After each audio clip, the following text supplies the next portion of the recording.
किसका स्ट्रक्चर था? Force generating का था। हेडिंग डालते हैं अब कौन सा? रेगुलेटरी प्रोटीन ना, structure of regulatory protein.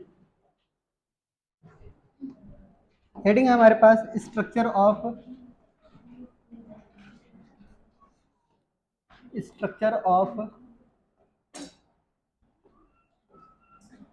Regulatory protein.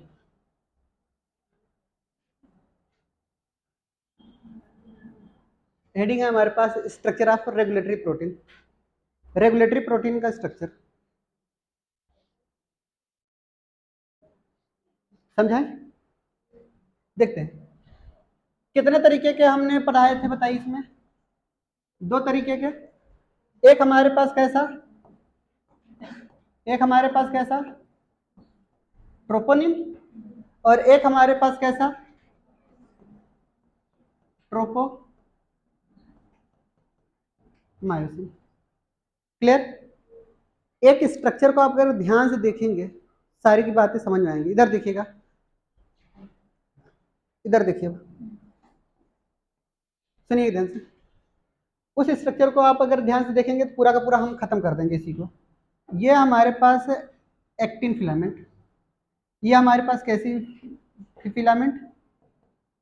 Actin filament है। क्लियर? एक्टिन फिलामेंट के पास कुछ मायोसिन जहां से आकर के जुड़ रही होगी, एक्टिन फिलामेंट के पास जो भी मायोसिन जुड़ रही होगी, मायोसिन के लिए एक्टिव साइट तो यही होगी ना, बोलिए। यानी मायोसिन यहीं आकर के जुड़ रही है, तो मायोसिन बाइंडिंग साइट तो यही होगी ना इसकी, इसलिए ये एक्टिव साइट हुई उसकी। कैसी साइट हुई?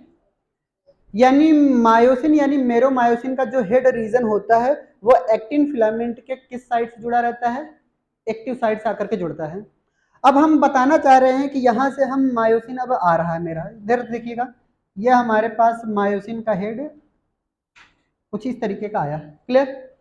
फिर ये हेड आकर के कुछ फिल हो रहा है। क्लियर? यानी यहां पर जो साइट पाई जाएगी ये किसकी साइट होगी? ये एक्टिन की बाइंडिंग साइट होगी। ये एक्टिन की कैसी साइट होगी?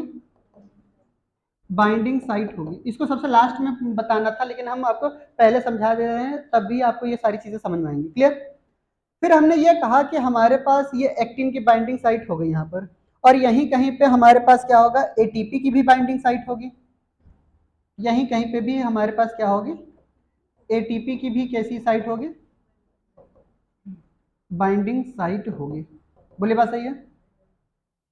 अब हमने ये कहा कि हमारे पास अब बचा क्या? एक्टिन बता दिया, मायोसिन का बता दिया, अब बचा यही है ना, ट्रोपोनिन और ट्रोपोमायोसिन। अब ट्रोपोनिन ट्रोपोमायोसिन क्या है हम आपको समझा रहे हैं कि जो ट्रोपोमायोसिन है, क्या बताया हमने? जो ट्रोपोमायोसिन है वो यहां पर आकर के जुड़ा रहता है।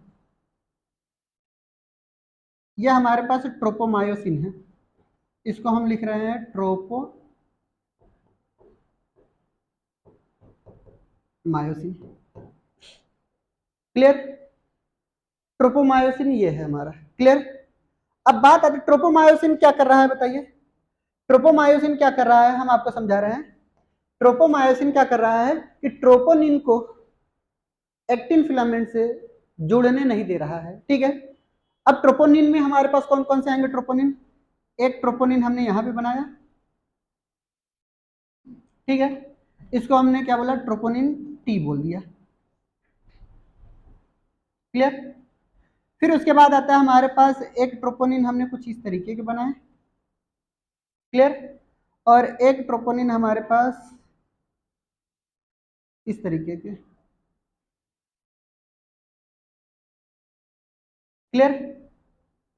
यानी ये एक तरीके का, ये जो आपको दिखाई दे रहा है ये ट्रोपोनिन आई है। ट्रोपोनिन आई क्या कर रहा है? ये इनहिबिट, आई का मतलब होता है इनहिबिटरी इफेक्ट देता है। ठीक है?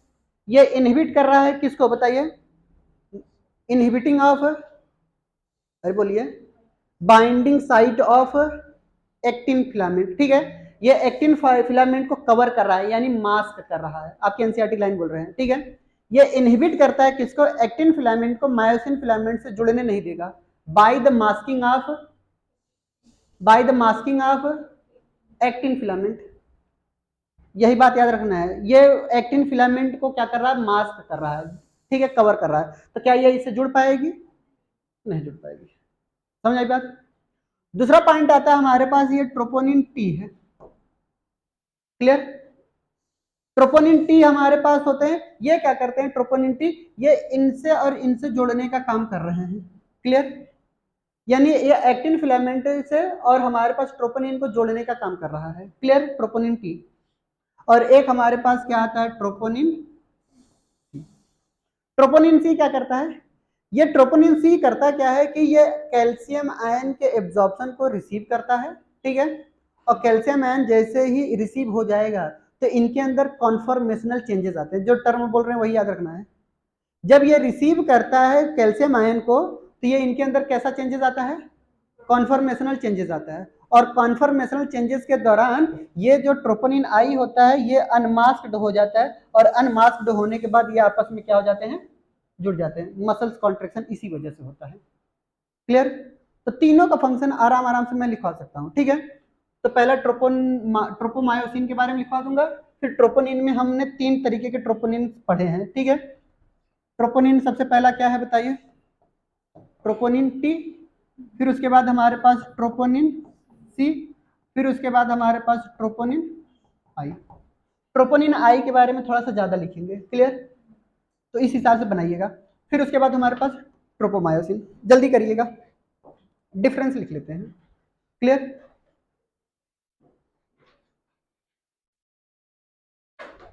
चलिए हम ही लिख देते हैं, इट इनहिबिट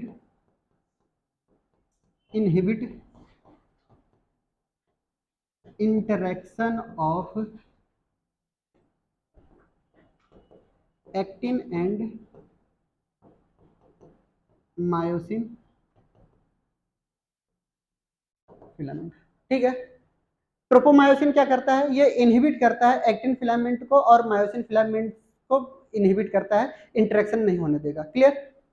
फिर उसके बाद आता है ट्रोपोनिन टी। ट्रोपोनिन भी टी क्या करता है हमारे पास, ये बाइंडिंग ऑफ ट्रोपोमायोसिन में मदद करता है। ये किस में मदद कर रहा है बताइए, ये help in binding of binding of क्या, ट्रोपोमायोसिन, ठीक है। यानी ट्रोपोनिन टी क्या कर रहा है, ये बाइंडिंग ऑफ ट्रोपोमायोसिन में मदद कर रहा है। क्लियर। फिर ट्रोपोनिन सी क्या करता है बताइए, ये क्या करता है, बाइंडिंग ऑफ कैल्शियम आयन, ठीक है। यानी ये किसमें मदद करता है, ये हेल्प कर रहा है किसमें, binding of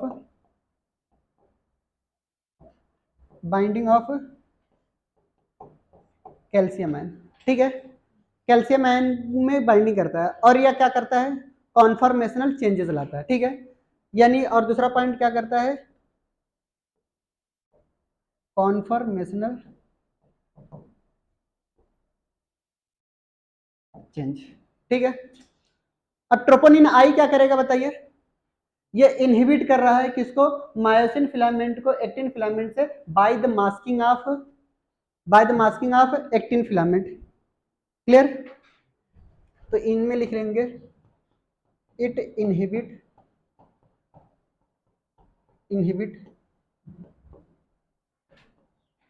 binding of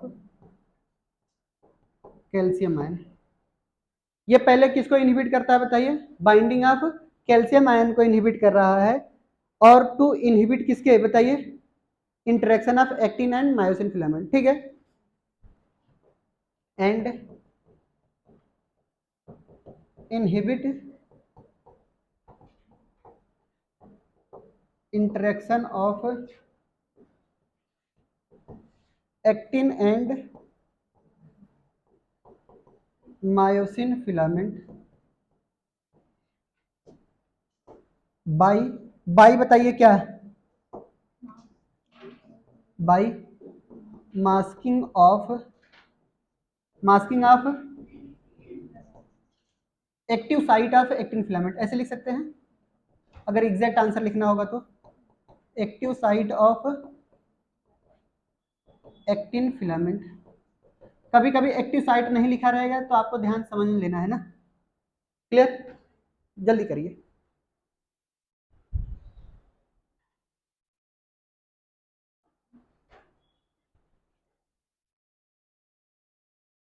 troponin के बारे में, ट्रोपोनिन कॉम्प्लेक्स में लिख दूं अच्छा लगेगा एनसीईआरटी को भी। क्लियर, आपके एनसीईआरटी ने सब साफ साफ T I T C T और टी के बारे में नहीं बताया, ठीक है। ट्रोपोनिन टी क्या है, ट्रोपोनिन आई क्या है, इन सब के बारे में नहीं बताया है, बट बिना इसके मैं आगे नहीं समझा पाता आपको। क्लियर,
डायग्राम क्या बनाना है, ठीक है।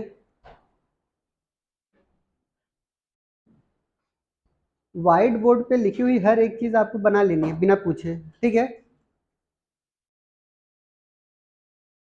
लड़कियों की तो ये कैरेक्टरिस्टिक फीचर होती है ना, व्हाइट बोर्ड की हर एक चीज उतार लेती हैं वो। लड़कों में चलो ये चीज मानते हैं कि कुछ चीजें नहीं उतारते हैं, ठीक है, तो समझ लेते हैं।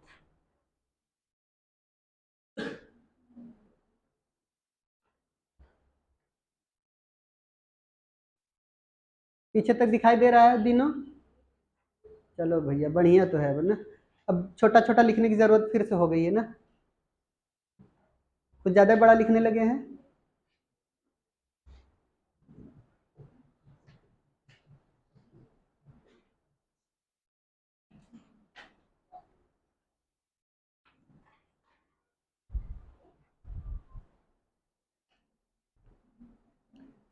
इस बार के संडे में आप लोग अच्छे से तैयारी करिएगा फुल मार्क्स लाने की ना, बायो में, ताकि चाहे जैसा भी क्वेश्चन हो पूरा का पूरा क्वेश्चन सही हो जाना चाहिए।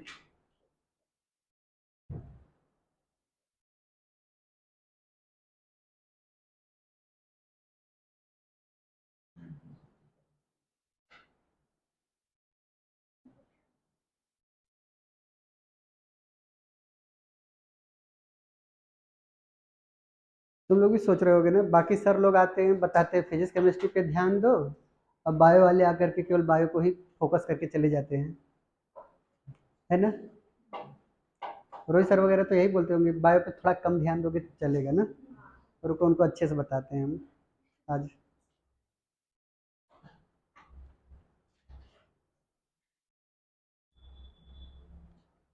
वो बंदा बायो कितना हल्के में लेता, कहता बायो को मैं खुद पढ़ा लेता हूँ, पढ़ा लूंगा। आज तक टिश्यू की डिफिनेशन याद है बस उस बंदे को, और उसमें भी कंफ्यूज हो जाता है। टिश्यू के अंदर माइटोकॉन्ड्रिया का फंक्शन अलग अलग बताएगा, tissue is made up of mitochondria, ये सब बताने लगेंगे वो। सेल की डिफिनेशन शायद सही बताते हैं क्या, आई थिंक हमें लग रहा है, ठीक है। हाँ, उनको डायरेक्ट कहता है ये तो बायो मैं ही पढ़ा लूंगा और मैं बताता हूँ। सिर्फ और सिर्फ दो ही नाम उन्होंने सुना है बस अपनी ज़िंदगी में, एक सेल एक माइटोकॉन्ड्रिया। उसके बाद तीसरा अब अगर आप कोई भी क्वेश्चन पूछते हैं उसमें जरूर माइटोकॉन्ड्रिया होगा। डायरेक्ट पूछा जाएगा राइबोसोम के अंदर क्या माइटोकॉन्ड क्या पाया जाता है, तो डायरेक्ट बोलेंगे राइबोसोम के अंदर माइटोकॉन्ड्रिया पाया जाता है, वो यही बताएंगे। माइटोकॉन्ड्रिया से उनका पता नहीं क्या लगाव है, और जो मेन फंक्शन वो नहीं याद है, एनर्जी देना माइटोकॉन्ड्रिया का काम है वो नहीं याद है।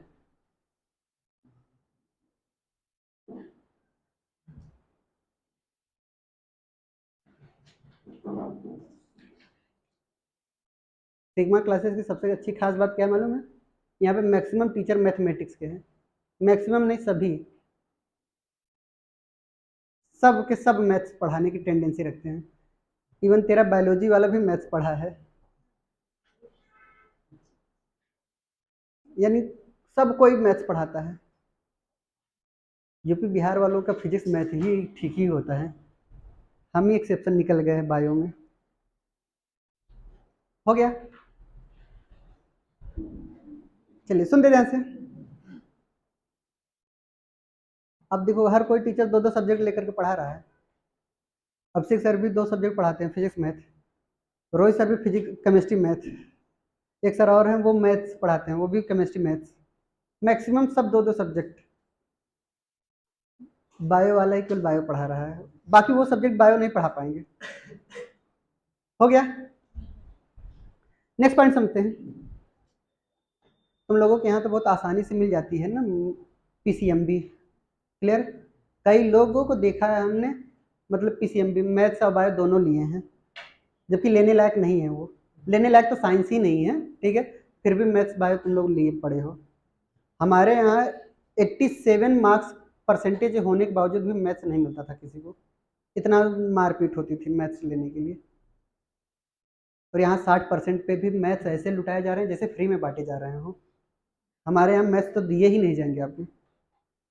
हमारे यहाँ का एक सबसे लास्ट जो था क्लास 10th में, उसने 87 मार्क्स पाए थे परसेंटेज उसका, उसने मैथ्स नहीं पाया उसने।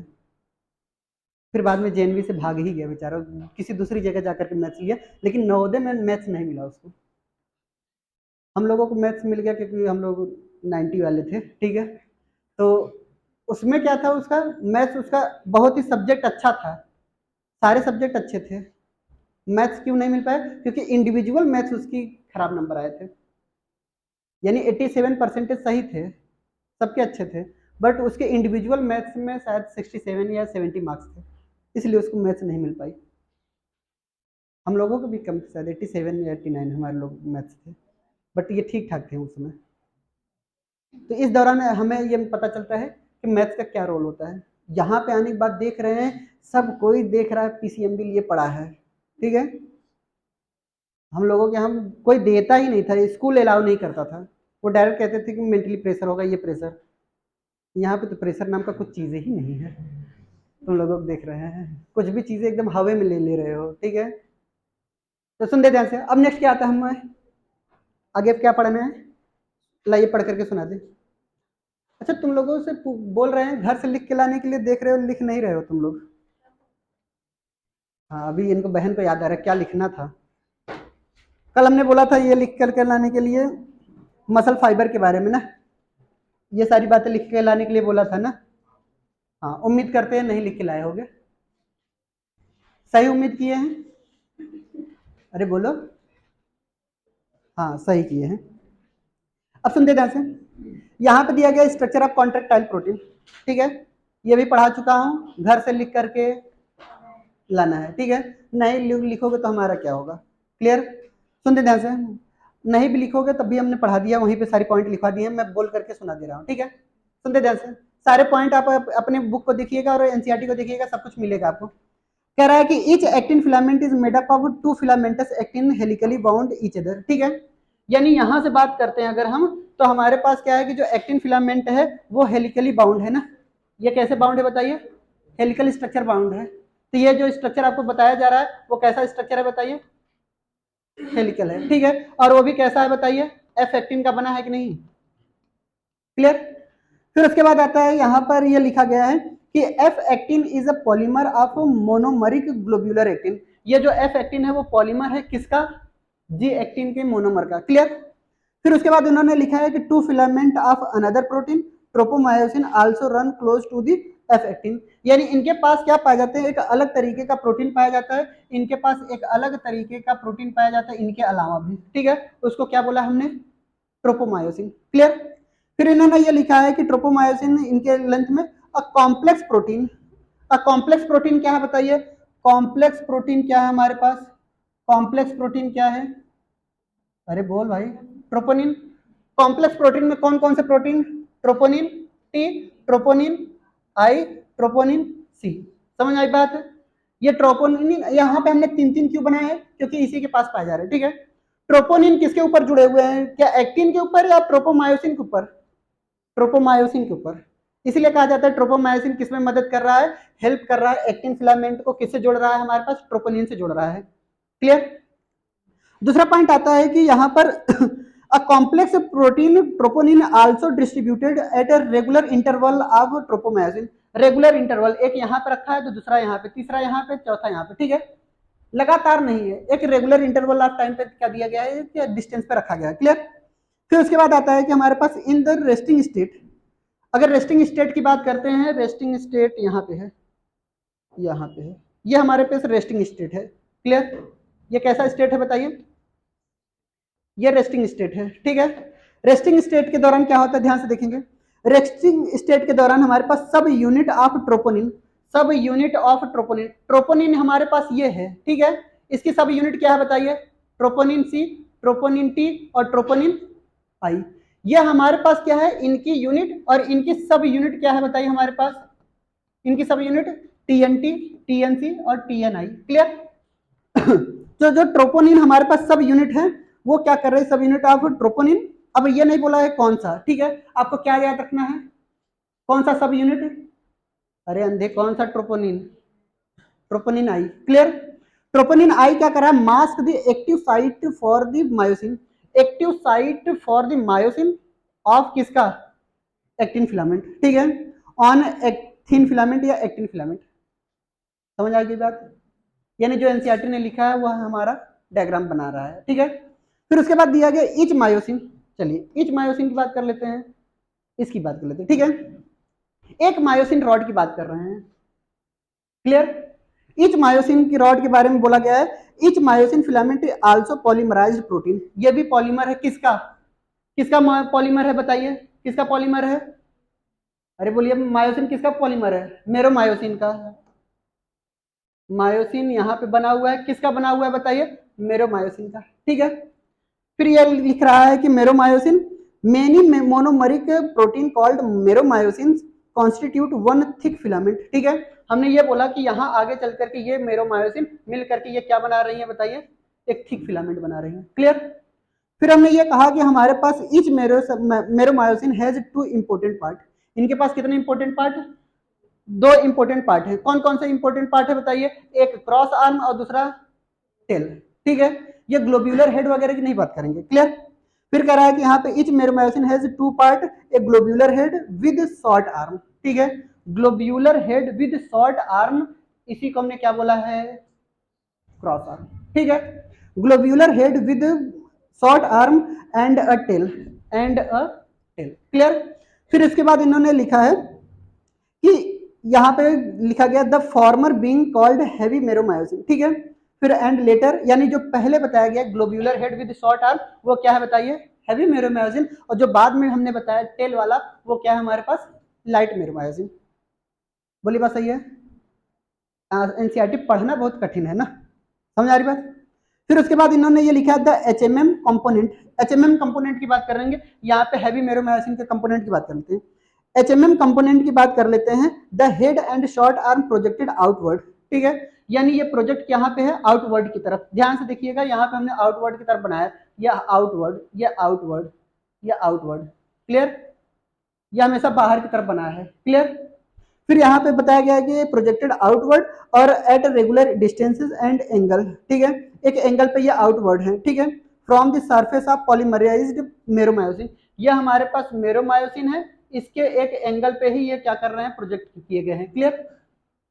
फिर यहाँ पे दिया गया है कि यहाँ पे एक दिया गया है कि filament is known as cross arm, और इसी को हमने क्या बोला है बताइए, क्रॉस आर्म बोला है। इन्हीं को हमने क्या बोला है, यहाँ पर एक प्रोजेक्ट किया गया है, इसी को हमने क्या बोला है, क्रॉस आर्म बोला है। क्लियर? फिर उसके बाद हमने ये कहा कि the globular head is an active ATPase enzymes. इनके पास क्या पाया जाता है, एक्टिव एटीपेज एंजाइम्स पाई जाती है, जिसको हमने एटीपी बाइंडिंग साइट बोला था। क्लियर? और ये एटीपेज एंजाइम क्या करता है, हाइड्रोलिसिस में मदद करता है। यानी यहाँ पे एटीपेज अगर डालेंगे तो एटीपी टूट टूट करके क्या हो जाएगी, बिखर जाएगी। क्लियर?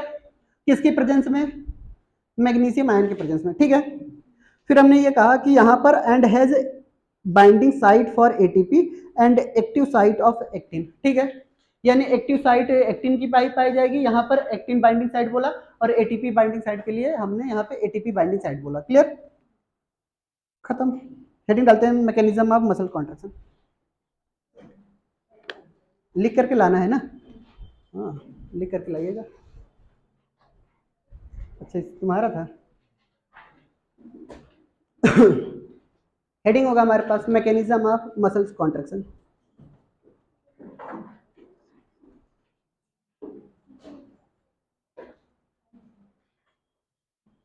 चलिए कहाँ हो गया, अभी बहुत समय है, समय है क्या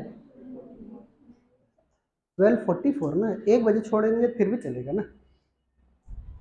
क्लियर, चलिए देखते हैं।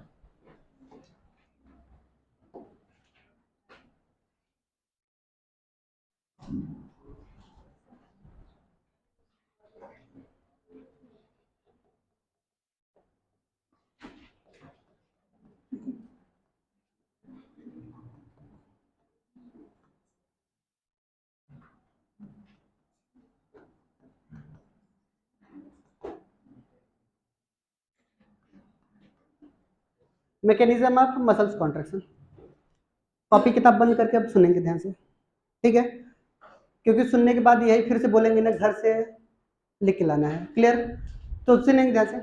अगर डायग्राम समझे रहेंगे, व्हाइट बोर्ड पे ध्यान दिए रहेंगे, तो आपके लिए एनसीईआरटी पढ़ना ना के बराबर है। क्लियर, नहीं भी पढ़ोगे फिर भी आप कर ले जाओगे अच्छा खासा क्वेश्चन। चलिए हमें बताइए कुछ बातें याद है मसल्स के, कुछ याद है, चलिए याद दिलाते हैं। ये हमारे पास मसल्स फाइबर का, मसल्स का एक स्ट्रक्चर में बना रहा था, ये हमारे पास मसल्स का कुछ स्ट्रक्चर है।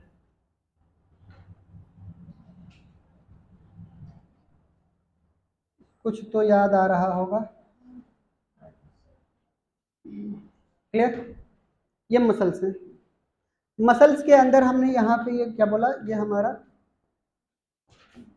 मसल है। क्लियर, इनके पास क्या आ रहे हैं कि एक सीएनएस आ रहा है, एक मोटर न्यूरॉन यहाँ से क्लियर आ रहा है। ये मैसेज कहाँ से आ रहा है, सीएनएस से।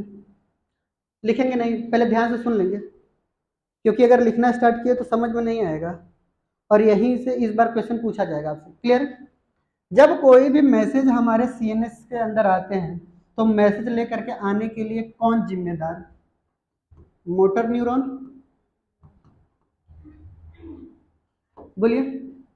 मोटर न्यूरॉन के अंदर ये जो लेयर आपको पाई जा रही है, इनके अंदर की जो मेम्ब्रेन है, उनको हम क्या न्यूरोलेमा बोलते हैं, इनको क्या मैं न्यूरोलेमा बोल देता हूं। क्लियर, इनको हम न्यूरोलेमा बोल दें, और यहां से जो मैसेज लेकर के आ रहा है उसको हमने क्या बोला बताइए, मोटर न्यूरॉन बोला है, उनको हमने क्या बोला है, मोटर न्यूरॉन बोला है। कोई भी शब्द इधर उधर लिख रहे हैं इसके पीछे रीजन होगा ना, हाँ सारी बातें यहीं पे हम लिखना स्टार्ट करेंगे। क्लियर, जब कोई भी मैसेज अगर हमारे न्यूरॉन्स सीएनएस से आ रहे हैं तो सीएनएस के अंदर नर्व इंपल्स का कंडक्शन होता है, यानी कोई भी मैसेज यहाँ से आया तो यहाँ के अंदर की जो न्यूरोलेमा की जो हमारे पास पोलराइज स्टेट है, तो वो क्या होगी, सबसे पहले क्या होगा, सीएनएस से मैसेज आया, सीएनएस से मैसेज आने के बाद कहाँ पे गया, न्यूरोलेमा पे पड़ा, और न्यूरोलेमा क्या होगी, डीपोलराइज्ड हुई, डीपोलराइजेशन ऑफ क्या, न्यूरोलेमा। न्यूरोलेमा हमारा क्या हो जाएगा, डिपोलराइज्ड। नॉर्मल कंडीशन में हमारे पास कोई भी अगर मेम्ब्रेन है तो उसके ऊपर पॉजिटिव पॉजिटिव पॉजिटिव, अंदर की तरफ निगेटिव निगेटिव निगेटिव। जब भी कोई भी मैसेज जाता है तो इनकी मेम्ब्रेन की पोटेंशियल क्या होती है, चेंज होती है, बाहर की तरफ पॉजिटिव और अंदर की तरफ कैसी, इस तरीके से हो जाएगी। क्लियर, यानी डिपोलराइज अगर हो गए हैं तो हमारे पास मेम्ब्रेन पे कैसा पॉजिटिव चार्ज आएगा, बाहर की तरफ निगेटिव आ जाएंगे और अंदर की तरफ क्या आ जाएंगे, पॉजिटिव। क्लियर, ये डिपोलराइज्ड हो गया है हमारा मेम्ब्रेन। अब ये जो डिपोलराइज्ड यहाँ पे हुआ है तो इनके अंदर क्या पाया जाता है कि कुछ न कुछ यहाँ पे न्यूरोट्रांसमीटर पाए जाएंगे, इनके अंदर क्या पाया जाएगा, कुछ न्यूरोट्रांसमीटर पाए जाते हैं। ये जो हमारे पास टर्मिनल पाए गए हैं, इस टर्मिनल को हम क्या बोलते हैं, एक्सॉन टर्मिनल बोलेंगे। या साइनेप्टिक बटन बोलेंगे? अरे बोलिए। इस साइनेप्टिक में क्या पाया जाता है? यहाँ पर न्यूरोट्रांसमीटर पाए जाते हैं। तो इनके अंदर कौन सा न्यूरोट्रांसमीटर होता है बताइए हमारे पास? एसिटाइल कोलिन होती है, यानी इनको हमने क्या बोला? एसीएच। क्या एसीएच के रिसेप्टर यहाँ पे प्रेजेंट होते हैं क्या? क्लियर? यानी यहाँ पर क्या पाए गए? ACH receptor. कुछ बातें पुरानी हैं, हम बता चुके हैं ना, वही बातें अब आपको यहाँ पे याद आ रही होंगी। अब एसीएच रिसेप्टर पे जैसे ही यहाँ पर पाया जा रहे हैं, तो क्या एसिटाइल कोलिन इनके ऊपर आकर के यहाँ पर आएंगे? इस वाले पार्ट को हम क्या बोलेंगे? न्यूरोमस्कुलर जंक्शन बोलेंगे, या फिर इनको हम क्या बोलते हैं? Motor end plate. What is the difference between motor unit and motor end plate? Motor end plate और मोटर यूनिट में क्या डिफरेंस है? अगर आपसे कोई पूछेगा मोटर यूनिट क्या है, और अगर आपसे कोई पूछेगा मोटर इंड प्लेट क्या है, कोई है जो बता दे? चल बताओ, बता। चलो गिनी। पीछे पीछे पीछे पीछे। कोई है माइक अलाव जो बताए? मोटर इंड प्लेट जो न्यूरोमस्कुलर जंक्शन को बोलते हैं, और मोटर यूनिट? मोटर यूनिट कोई बता दे? चॉकलेट है गिफ्ट, तुरंत पैसे लेकर के आया हूँ, 5 रुपए में खिला दूंगा। चलो बताओ मोटर यूनिट, और अगर ना बता पाए सभी से लूंगा 5-5 रुपए। बताओ भैया मोटर यूनिट। सुनते ध्यान से, मोटर इन प्लेट और मोटर यूनिट में क्या डिफरेंस? ये वाला पार्ट जो सिग्नल सिर्फ और सिर्फ हमारे पास मोटर न्यूरॉन के जरिए आ रहा है, क्लियर, और जो आ करके सिर्फ और सिर्फ साइनेप्टिकल क्लेफ्ट में गिर रहा है, न्यूरो मसल्स और किसके बीच में हो रहा है बताइए? न्यूरॉन के बीच में। ठीक है, इस पार्ट को हम क्या बोलते हैं? Motor end plate. बट एक सिग्नल पूरे के पूरे न्यूरॉन से लेकर के मसल्स के बीच में जो भी चल रहा है सिस्टम, वो मोटर यूनिट है। मोटर इंड प्लेट और मोटर यूनिट में क्या डिफरेंस है? सिर्फ ये छोटा सा जो पार्ट आपको नजर आ रहा है साइनेप्टिक क्लेफ्ट का, मसल्स और न्यूरॉन के बीच में जो पाई जा रही है स्पेस, उसको हम क्या बोलते हैं? मोटर इंड प्लेट बोलते हैं। बट एक सिग्नल पूरा का पूरा न्यूरॉन से जो चल करके आ रहा है और पूरे मसल्स में जा रहा है, उसको हमने क्या बोला है? Motor unit. यही डिफरेंस है मोटर इंड प्लेट और मोटर यूनिट में। क्लियर? तो मोटर इंड प्लेट को हमने क्या बोला है बताइए? Neuro muscular junction. क्लियर? अब सुनते ध्यान से। अब जैसे ही यहाँ पे न्यूरोमस्कुलर जंक्शन पर मैसेज आया, ठीक है, यानी ये मैसेज अब मोटर इंड प्लेट पे आया। मोटर इंड प्लेट से, अब ध्यान समझेंगे, यानी पहला यहाँ पे होगा, दूसरा यहाँ पे मैसेज आया। क्लियर? मोटर इंड प्लेट पर यानी मसल्स के अंदर यहाँ पर कुछ चैनल प्रोटीन पाई जाती है। क्या पाई जाती है? चैनल प्रोटीन पाई जाती है, और इसको हम बोलते हैं सोडियम पंप। इनको हम क्या बोलते हैं बताइए? Sodium pump. यहाँ पर एक चैनल पाई जाती है, और इस चैनल को हम बोलते हैं, clear, sodium ion ligand gated channel यहाँ पे ओपन होता है। कैसा चैनल? एलजीसी का मतलब हम आपको समझाएंगे अभी, ठीक है। यानी एलजीसी का मतलब आपके अंदर क्या बोला जाता है? Ligand gated channel. क्लियर? ये चैनल क्या होता है? ओपन होता है। ये क्या हो गया बताइए? चैनल ओपन हो गया। चैनल जैसे ही ओपन हुआ, बाहर की तरफ कैसा चार्ज था बताइए? मसल्स के अंदर पॉजिटिव चार्ज, अंदर की तरफ कैसा था? निगेटिव। सोडियम आयन कैसा हो जाएगा? अंदर की तरफ आ जाएगा। तो ये मैसेज कैसा जाएगा? अंदर की तरफ कैसा चार्ज आ जाएगा? पॉजिटिव, बाहर की तरफ कैसा, यानी मसल्स में भी नर्व इंपल्स का कंडक्शन हुआ। क्या मसल्स की मेम्ब्रेन सार्कोलेमा डिपोलराइज्ड हुई, यानी यहाँ पे क्या होगा, सार्कोलेमा क्या होगा बताइए, सार्कोलेमा डिपोलराइज्ड, ठीक है। अब जब सार्कोलेमा डिपोलराइज होगी, सोडियम आयन कहाँ आ गया, अंदर आ गया। अब ये सोडियम आयन अंदर आकर के जाएगा किसके पास, इनके अंदर क्या पाया जाता है, इनके अंदर क्या पाया जाता है, सार्कोप्लाज्मिक रेटिकुलम पाए जाते हैं। इनके अंदर क्या पाया गया, सार्कोप्लाज्मिक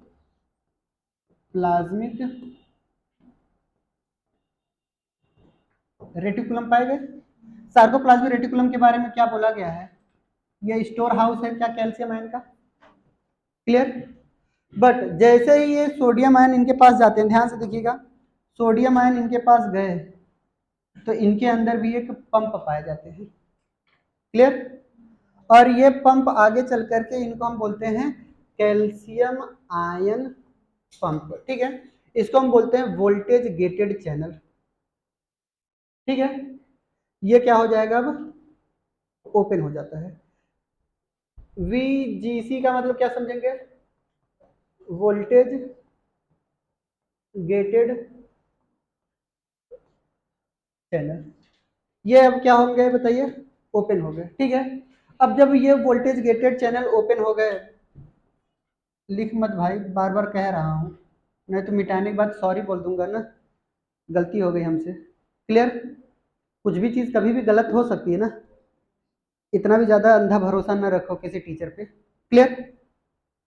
अब ये क्या किया कि हमारे पास कैल्शियम आयन बहुत सारे हैं, टीचर ही तो रट करके आया है भाई बेचारा, एक दो स्टेप भूल गया तो अरे सॉरी बेटा फिर से मिटाओ। मेरे लिए तो क्या है, डायरेक्ट क्लीन मारेंगे तो हो जाएगा, तुम्हारे लिए तो पेज फाड़ना पड़ जाएगा, ठीक है। अब ये जो कैल्शियम आयन के चैनल वोल्टेज गेटेड चैनल है वो क्या हो गए, ओपन हो गए। तो कैल्शियम आयन कहाँ आएगा, बाहर आएगा। और इनके अंदर कई सारे मायोफाइब्रिल होते हैं, इनके अंदर क्या होते हैं बताइए, कई सारे मायोफाइब्रिल होते हैं। ये हमारे पास मसल फाइबर है, ये हमारे पास क्या है बताइए, मसल फाइबर। और इस मसल फाइबर के अंदर क्या है बताइए, कई सारे actin filament, myosin filament, actin filament, myosin filament, actin filament, myosin filament ऐसे लगे रहते हैं। और जैसे ही ये कैल्शियम आयन इनके पास आएगा, कौन रिसीव करेगा, भूल गए, कैल्शियम आयन यहाँ सार्कोप्लाज्मिक रेटिकुलम से जब भी निकलेगा, रिसीव कौन करेगा, ट्रोपोनिन सी। और ट्रोपोनिन सी जैसे ही रिसीव करेगा क्या होगा, कन्फर्मेशनल चेंज। और कन्फर्मेशनल चेंज हुआ तो क्या होगा, एक्टिव जो साइड थी एक्टिन फिलामेंट की वो क्या हो जाएगी, अनमास्क हो जाएगी। और जैसे ही अनमास्क होगी वैसे ही मसल कॉन्ट्रैक्ट हो गया, समझ आई बात। यानी ये मसल फाइबर के अंदर क्या होगा, जैसे ही कैल्शियम आयन आया तो कैल्शियम आयन आने के बाद, ठीक है, यहाँ पे क्या होगा, कैल्शियम आयन ये कहाँ पे आया बताइए, सार्कोलेमा पे आया, अरे बोलिए, सार्कोलेमा के अंदर हमारे पास मसल फाइबर के अंदर आया, ठीक है। अब मसल फाइबर के अंदर कैल्शियम आयन पास आया और यहाँ पे मसल कॉन्ट्रेक्शन क्या हो गया बताइए, मसल्स कॉन्ट्रेक्शन क्या हुआ, स्टार्ट हो गया, क्लियर। यही बातें ऐसे ही याद रखना है, लाइए एनसीईआरटी से पढ़ करके सुना दें। देखिए कि ध्यान से, जितनी भी बातें बोली है एनसीईआरटी में लिखा है कि नहीं लिखा है, उससे कम ही लिखा है, ज्यादा नहीं लिखा है, ठीक है। चलिए उनकी भी बात सुन लेते हैं। मैकेनिज्म ऑफ मसल कॉन्ट्रेक्शन के बारे में सुनिएगा ध्यान से, सुनाए, चलिए देखिएगा। कह रहा है कि mechanism of muscle contraction is best explained by the sliding filament theory. Sliding filament theory हमने अभी तक पढ़ा नहीं है, सिर्फ और सिर्फ सुना है ना, जो अभी 5 मिनट पहले मैंने सुनाया कि जो थिन फिलामेंट होता है वो थिक फिलामेंट के ऊपर क्या होता है, स्लाइड। अभी मैकेनिज्म उसकी सुनी नहीं है, समझी नहीं है ना हमने, तो इन्होंने इनकी बातें सुन करके इग्नोर मार दो, ठीक है। तो इन्होंने लिखा है कि हमारे पास muscle fibre contraction of muscle fibre takes place by sliding of thin filament over thick filament, ठीक है। यानी थिन फिलामेंट किसके ऊपर स्लाइड होता है बताइए, थिक फिलामेंट के ऊपर। ये तो अभी 5 मिनट पहले ही बताया, क्लियर। कैसे होगा अभी आने वाले समय में बताएंगे। फिर कह रहा है कि muscle contraction is initiated by, अब यहां से लाइन बाय लाइन सुनिएगा। Muscles contraction is initiated by, कहां से इनिशिएट हो रहा है बताइए, सीएनएस से, ठीक है। यानी signal sent by the central nervous system via motor neuron. कौन सिग्नल दे रहा है, सीएनएस दे रहा है, किसके थ्रू दे रहा है, मोटर न्यूरॉन के थ्रू दे रहा है। क्या इतनी बात समझ में आई। दूसरा पॉइंट लिखा है कि a motor neuron along with muscle fibre connected to constitute a motor unit, यानी न्यूरोमस्कुलर जंक्शन यानी मोटर इंड प्लेट और मोटर यूनिट में डिफरेंस है। क्या डिफरेंस है बताइए। मोटर न्यूरॉन ये पूरा का पूरा मोटर न्यूरॉन और अलोंग विद मसल फाइबर, पूरा का पूरा मसल फाइबर मिला करके मैंने क्या बोला है बताइए, मोटर यूनिट बोला है। जबकि हमारे पास मोटर इंड प्लेट क्या है, ये छोटा सा सेगमेंट। लोगों को लगता है एनसीईआरटी पढ़े हैं ना, यही पढ़े हो एनसीईआरटी आप लोग, क्लियर। फिर उसके बाद आता है the junction between motor neuron and sarcolemma, यानी सार्कोलेमा का मतलब ये हमारे पास सार्कोलेमा है और ये न्यूरोमस्कुलर जंक्शन की बात कर रहा है। इसके बीच में हमने क्या बोला, इसी को हमने न्यूरोमस्कुलर जंक्शन बोला। कह रहा है कि the junction between motor neuron and sarcolemma of muscle fibre is called as neuromuscular junction, या इसी को हम मोटर इंड प्लेट बोलते हैं। इसमें किसी को डिफरेंस नहीं, ध्यान सुनिएगा। दूसरा पॉइंट कह रहा है कि a neural signal reaching to the, हमारे पास this junction release a neurotransmitter, और वो भी कैसा, acetyl choline which generate an action potential in sarcolemma. ये जब भी हमारे पास यहाँ पर डिपोलराइजेशन होता है न्यूरोलेमा का, फिर ये आगे चल करके आता है और यहाँ से एक्सॉन टर्मिनल से क्या रिलीज करवाता है, एक न्यूरोट्रांसमीटर रिलीज करवाता है। ये न्यूरोट्रांसमीटर कैसा होता है बताइए, एक्साइटेटरी।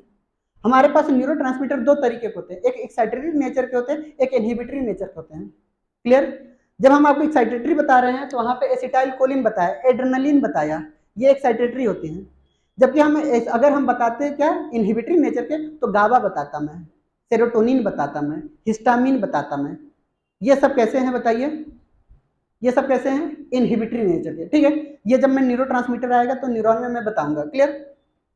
फिर कह रहा है कि ये आएगा और यहाँ पे क्या करेगा, सार्कोलेमा के अंदर एक एक्शन पोटेंशियल जनरेट करेगा। ये एक्शन पोटेंशियल जनरेट किया, उसके बाद उन्होंने 3 स्टेप छोड़ दिए। कौन कौन से स्टेप छोड़े, कि ये हमारे पास सोडियम गेटेड चैनल क्या होंगे, हमारे पास ओपन होंगे। सोडियम आयन का क्या होगा, इन्फ्लक्स होगा, अंदर की तरफ आएगा, और ये सोडियम आयन जाएगा कहाँ पर बताइए, सार्कोप्लाज्मिक रेटिकुलम के पास, और वहां पे क्या ओपन कराएगा, कैल्शियम गेटेड चैनल ओपन कराएगा, और वहां से कैल्शियम आयन रिलीज करवाएगा। ये 3 पॉइंट इन्होंने छोड़ दिए। अब उसके आगे इन्होंने बोला है, कह रहा है this spread through the muscle fibre and causes release of calcium ion into sarcoplasm, ठीक है। यानी ये सार्कोप्लाज्मिक रेटिकुलम से कैल्शियम आयन को रिलीज कराएगा, कहां पर, सार्कोप्लाज्म में। ये पूरा पूरा क्या हमारे पास बताइए, ये सार्कोप्लाज्म ही तो है, क्लियर। साइटोप्लाज्म ऑफ मसल्स को क्या बोला था, सार्कोप्लाज्म, ठीक है। फिर कह रहा है कि increase calcium level lead to the binding of calcium ion with subunit of troponin. ये बार बार सब यूनिट बोल बोल करके हमारा दिमाग खराब कर दिया ना। सब यूनिट क्या है, कौन सा सब यूनिट बताइए, ट्रोपोनिन सी, समझ में आई बात। तो ट्रोपोनिन सी से आकर के जुड़ेगा on actin filament and thereby, ये क्या करेगा, thereby remove the masking of active site for myosin. यानी ये जो हमारे पास मास्किंग है वो क्या हो जाएगा, रिमूव हो जाएगा, यानी अनमास्क हो जाएंगे, क्लियर। फिर ऐसे क्या होगा, utilising the energy from the ATP hydrolysis. जो एटीपी हाइड्रोलिसिस हमने किया था, किसका किया था बताइए, जब एटीपी टूटी थी, तो एटीपी टूटी थी तो क्या बना था बताइए, एडीपी बना था, इनऑर्गेनिक फॉस्फेट, और क्या रिलीज हुई थी, एनर्जी। अब इसी एनर्जी का क्या होगा, यूटिलाइजेशन। यूटिलाइजेशन यानी मसल कॉन्ट्रेक्शन में यही एनर्जी यूटिलाइज हो रही है, समझ आई बात। ये मसल कॉन्ट्रेक्शन में यूटिलाइज हुई। फिर यहाँ पे क्या किया, the myosin head now binds to the exposed site of actin to form cross bridge, और यही आगे चल करके क्या बनाएगी, क्रॉस ब्रिज बनाएगी। खत्म, समझ में आई बात। इसमें से ऐसा कोई पॉइंट नहीं है जो एनसीईआरटी में लिखी है और मैंने ना बताई हो, क्लियर। बताया सब है, 3 पॉइंट एक्स्ट्रा हुआ है उसके लिए क्षमा है, ठीक है। कौन कौन सा, sodium ion gated channel, ligand gated channel, और हमारे पास कौन सा, voltage gated channel. Ligand gated channel हम आपको कहाँ पे पढ़ाएंगे, हम नहीं पढ़ाएंगे, कौन पढ़ाएगा, रोहित सर पढ़ाएंगे। कोऑर्डिनेशन कंपाउंड आपने नाम सुना है कभी जिंदगी में, बस वहीं पे चैप्टर नंबर 14 है शायद, क्या है, केमिस्ट्री का, क्लियर, सबसे लास्ट पार्ट है। तो वहाँ पे वो कोऑर्डिनेशन कंपाउंड जब पढ़ाएंगे आपको, तो वहाँ पे लिगेंड वगैरह बताते हैं, क्लियर। वहां पे सबसे ज्यादा आपसे क्वेश्चन कहाँ से पूछा जाएगा, नॉमेनक्लेचर से पूछा जाता है। कुछ कंपाउंड का नाम दिया जाएगा और उसको नॉमेनक्लेचर बताया जाता है। कोऑर्डिनेशन कंपाउंड से इससे ज्यादा क्वेश्चन नहीं आता। कोऑर्डिनेशन नंबर याद रखना होता है, ऑक्सीडेशन नंबर। क्लियर। तो ये सारे पॉइंट आपको याद होने चाहिए, ये भी घर से लिख करके लाना है। तो हमारा नेक्स्ट पॉइंट क्या होगा, नेक्स्ट हेडिंग क्या है, देखिए।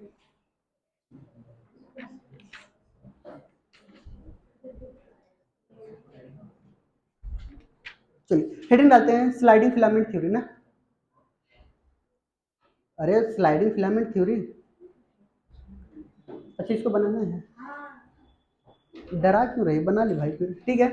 सुन देते आंसर, आराम से आप एनसीईआरटी से लिखना भी है आपको। क्लियर। यहाँ पे दो जगह डिपोलराइजेशन हो रहा है, कहाँ कहाँ डिपोलराइजेशन, न्यूरोलेमा डिपोलराइज हो रहा है, और कौन डिपोलराइज हो रहा है, सार्कोलेमा भी डिपोलराइज हो रही है। समझ आई बात, ये बात याद रखनी है। क्लियर। चलते हैं, तब तक के लिए धन्यवाद। क्लियर।